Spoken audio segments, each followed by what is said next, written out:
Bonjour à tous et bienvenue sur la chaîne Monsieur Rabbit, j'espère que vous allez bien. Ici tous les jours, vous le savez, on parle d'actu crypto, de memecoin, de NFT, de jeux blockchain et de airdrop.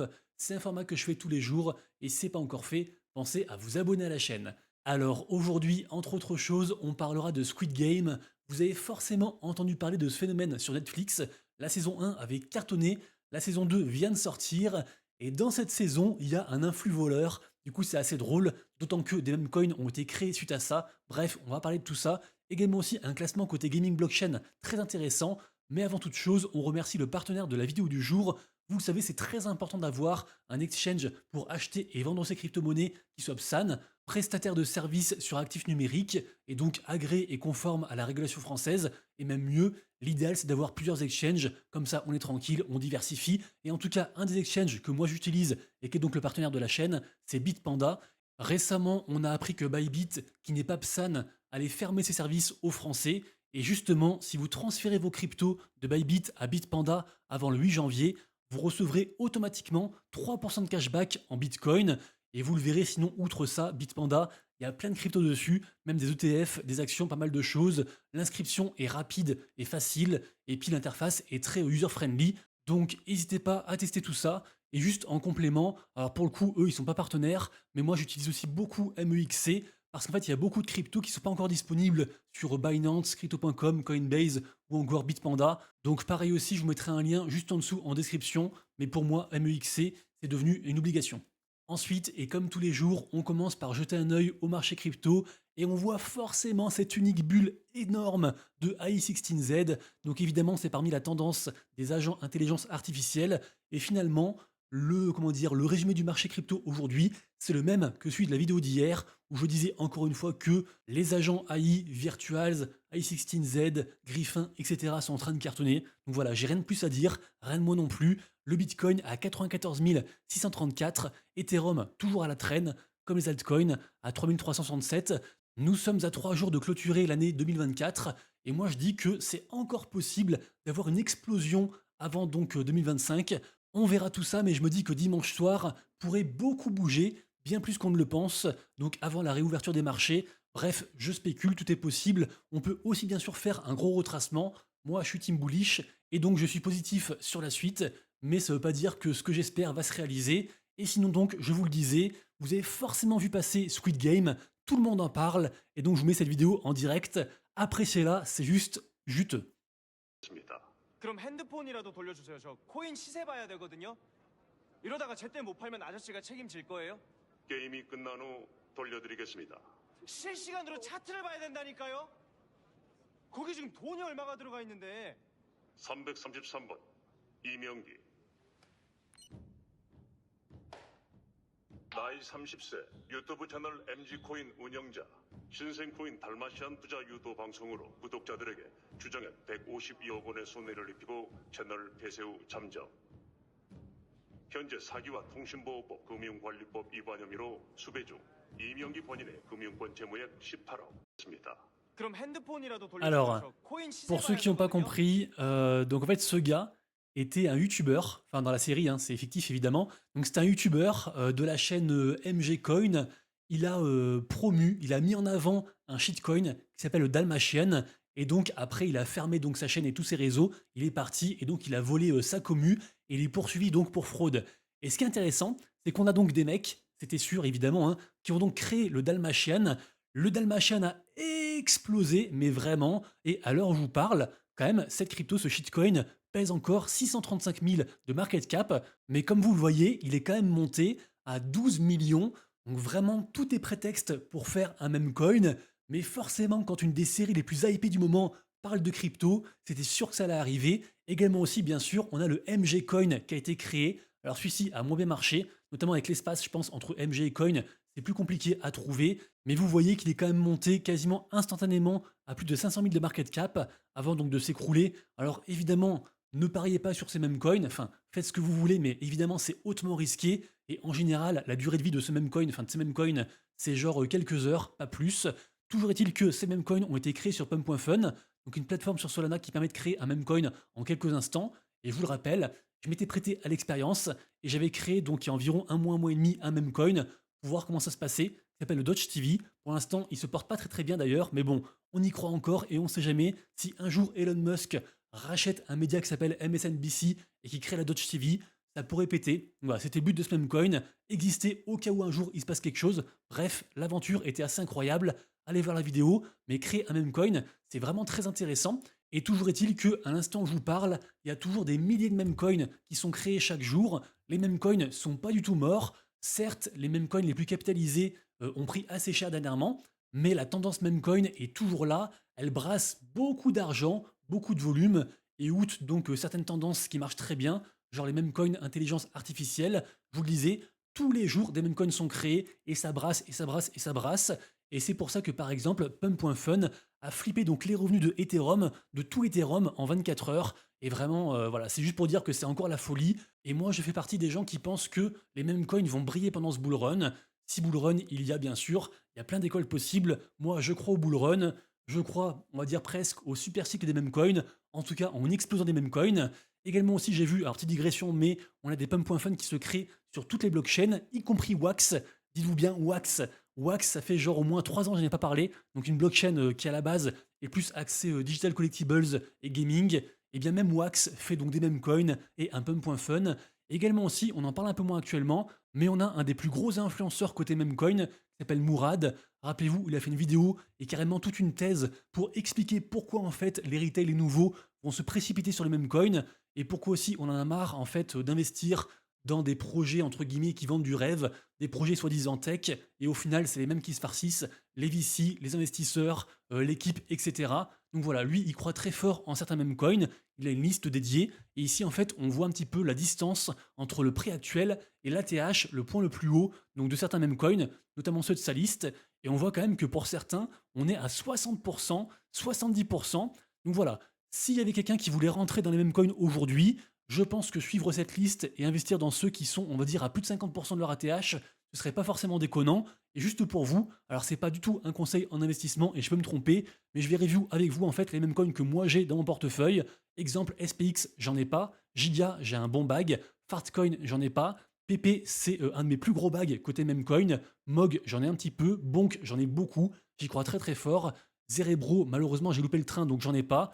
Bitcoin, en fait, c'est le ticker, mais le nom, le vrai nom entre guillemets, c'est genre Sonic Obama quelque chose, un machin comme ça, et j'en ai pas. Fwog, j'en ai repris pas mal dernièrement, avant le petit pump, et ça fait plaisir. Apu, j'en ai pas. Wif, j'en ai beaucoup. Popcat, c'est ma plus grosse ligne sur les chats memecoin. Goat, j'en ai plus. Chill Guy, j'en ai repris aussi. J'y crois très fort. Notamment, j'en ai reparlé hier. Ritardio, j'en ai un petit peu. Lokin, j'en ai pas. Mini, j'en ai pas. SCF, j'en ai pas. Et Billy, j'en ai pas. Voilà, c'est juste à titre informatif. Mais en tout cas, moi, je crois au memecoin. Et donc, je trouve ça intéressant de continuer à en parler, même si actuellement, ils ont pris assez cher, comme je le disais. Et également aussi, petite mise à jour par rapport à un memecoin que j'ai présenté sur la chaîne il y a quelques jours. Donc sur cette vidéo aussi, le nouveau PP. Donc c'était il y a une semaine. Donc le memecoin s'appelle le WP, Wall Street PP. Et là, ils viennent de lever 36,8 millions de dollars. Donc je vous l'avais dit, sur ce genre de projet, ce genre de pre-sale, il faut surveiller entre guillemets sur le moyen terme comment ça se passe. Est-ce que la hype prend de plus en plus? Là, la hype semble commencer à prendre, mais je le rappelle, on ne connaît pas la date de sortie du token, donc il faut être prêt à bloquer entre guillemets de la liquidité sur ce projet, sachant que c'est high risk, high reward. Moi, j'estime espérer un x3, x4 minimum, mais je me dis que je peux aussi tout perdre et faire donc un x0. Donc voilà, attention à vous. Mais en tout cas, ça continue à build, et donc je me répète, mais pour ceux qui sont intéressés par ce token, allez voir la vidéo que j'ai faite, comme ça vous saurez tout. Ensuite, côté NFT, ça bouge encore pas mal, et le marché, je trouve, se porte plutôt bien, et toujours sur cette dynamique, on va dire haussière, qui est liée à la tendance des airdrops par rapport au fait de holder NFT. Soit le NFT est lié à une blockchain type Monad, Story Protocol, Abstract, Berachain. Regardez Berachain, on a encore ceci, les Band Bears qui font un plus 10% et donc affichent un floor price à 10,7 Ether. Beaucoup de gens spéculent sur les prochains airdrops. Et d'ailleurs, petite digression par rapport à la Berachain, mais on peut prédéposer donc de l'argent sur le Berachain Vault pour ceux que ça intéresse. Et donc les gens spéculent une fois plus sur du airdrop. Également aussi, deuxième tendance, ce sont donc les tokens et les memecoins des propres collections NFT qui vont donc sortir. On a connu le Pudgy Penguins avec son Pengu, j'en ai parlé hier, et donc un des prochains tokens c'est le Azuki, donc le animé de chez Azuki, et vous le voyez, les collections se portent très très bien. Azuki Elementals qui nous fait un plus 10%, Également aussi, prochaine collection qui marche un peu moins bien, c'est Doodles, qui va sortir son propre token. Sappy Seals, des rumeurs de airdrop par rapport à Monad, qui affiche un floor price à 1,34 et un plus 11% aujourd'hui. Et d'ailleurs, Zagabond, le fondateur de Azuki, soutient le fondateur de Sappy Seals et il annonce publiquement avoir acheté donc un Sappy Seals. Également aussi, alors je le répète, mais tous les matins sur mon compte Twitter, je fais un récap NFT au complet avec donc les collections qui font le plus de volume. Donc a priori celles qu'il faut le plus surveiller, et également aussi les gagnants et les perdants parmi les collections que moi je surveille, et les nouveaux mints aussi, les nouvelles collections qui sortent. Donc n'hésitez pas à checker tout ça. Notamment aussi je surveille Final Bozu actuellement. Donc en fait ça c'est une collection NFT qui est déjà sortie sur Ethereum, et en gros ce projet est sur Abstract, et donc ce projet est très hypé, et forcément les holders de la première collection, il y a seulement 500 NFT, vont donc avoir des avantages et se faire dropper la prochaine collection sur Abstract. Abstract est très hypé. Également aussi, les NFT sur Bitcoin, les NFT ordinal se portent très très bien. Et sur la semaine, on a quand même des très belles perfs. Exemple, Quantum Cats qui nous fait un plus 42%, Ordinal Maxibiz qui nous fait un plus 50%. Donc pour l'instant, ça sent un bon côté NFT sur Bitcoin. On a eu une petite perte un peu de vitesse dernièrement, et là ça repart, donc ça fait du bien. Et juste aussi dédicace au projet Gondi. Alors Gondi, en fait, c'est un projet qui surfe sur une tendance dont peu de gens parlent, mais quand on est dans les NFT, on connaît forcément ça. C'est celle du lending borrowing de NFT. Donc en fait, les prêts NFT, soit on apporte de l'argent, USDC par exemple, stablecoin, et donc les gens empruntent notre argent en mettant en collatéral un de leurs NFT, et les rendements sont pas dégueulasses. C'est en général entre 15 et 30%. Ou à l'inverse, on a un NFT qu'on veut garder, mais on a besoin d'argent. Et donc, grâce à ce NFT, en fait, on peut emprunter de l'argent. Et c'est vrai que Gondi, c'est la plateforme la plus utilisée pour tout ce qui est NFT cher. Exemple, on a des CryptoPunks qui ont servi à emprunter 2,7 millions de dollars, 1 million de dollars, un Xcopy, donc de l'art génératif, pour emprunter 630 000 dollars. Bref, c'est des très grosses sommes. Et tout ça, c'est possible grâce à des plateformes comme Gondi. Et tout ça participe donc, entre autres choses, à apporter plus de liquidité dans le monde des NFT. Parce qu'en général, quand on emprunte de l'argent, c'est pour en faire quelque chose et racheter autre chose parce qu'on pense qu'il y a des opportunités. Et bien sûr aussi, ça rend les NFT moins illiquides parce que souvent, en fait, c'est le point négatif des NFT, c'est que, entre guillemets, c'est un seul token, ça peut vite coûter assez cher et donc c'est compliqué, entre guillemets, de vouloir vendre une petite partie, même si à l'heure actuelle, il existe des procédés et des plateformes qui permettent de, comment dire, de découper, si je puis dire, un NFT en plein de parties différentes pour vendre certaines parties ou même carrément d'associer une crypto à un NFT. Je pense par exemple à la norme ERC 404 qui permet en fait de faire tout ça. Bref, ça avance de plus en plus et en tous les cas, le marché des prêts NFT et le marché de la liquidité dans les NFT sont des marchés énormes. Ensuite, côté gaming blockchain, vous êtes plusieurs à me demander régulièrement quels sont les meilleurs jeux, à quoi il faut jouer, etc. Alors je vous le rappelle, dernièrement, on a eu une chouette cérémonie qui s'appelle les Gensui Awards.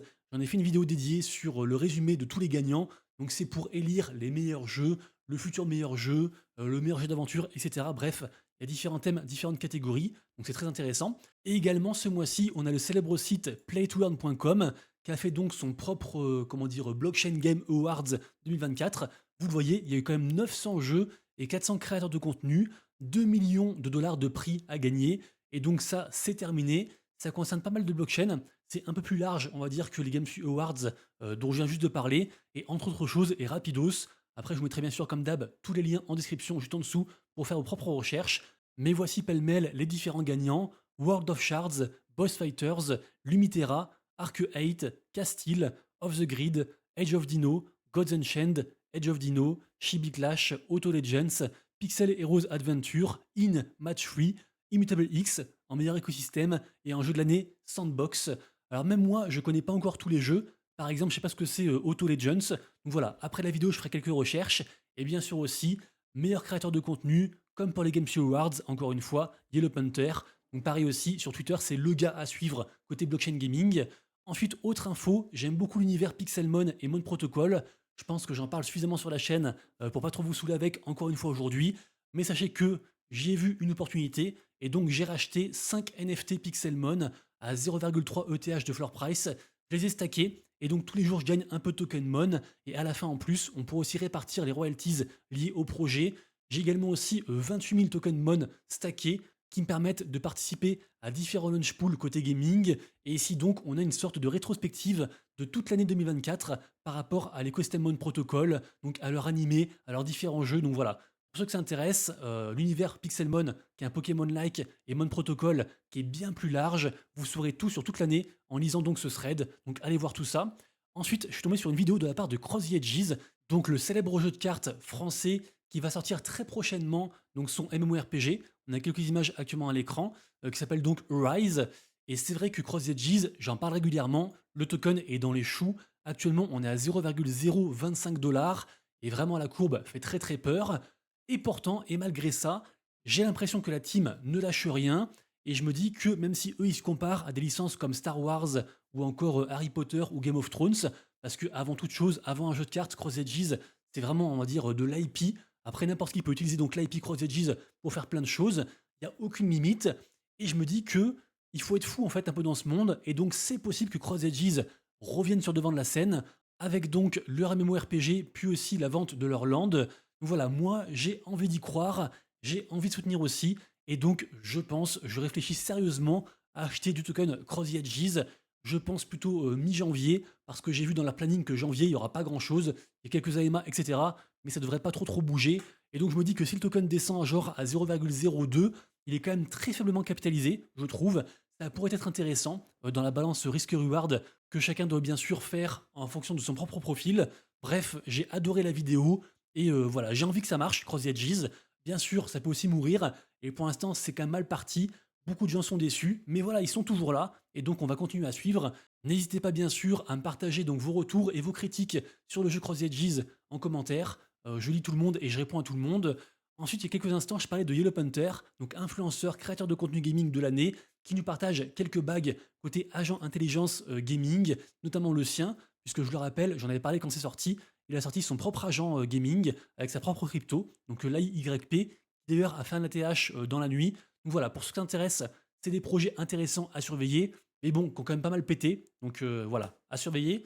Également aussi, on a Chumby Valley. Alors ça, c'était un projet que j'aimais beaucoup. C'est un peu une sorte de Pokémon-like. Je vois qu'ils continuent à faire de la communication et à partager des choses. Et ils ont une vente de land qui arrive très bientôt. J'avais l'impression que c'était un projet vraiment sympa. Et je suis tombé sur ce thread de la part de Kenski.ron, que je ne connais pas.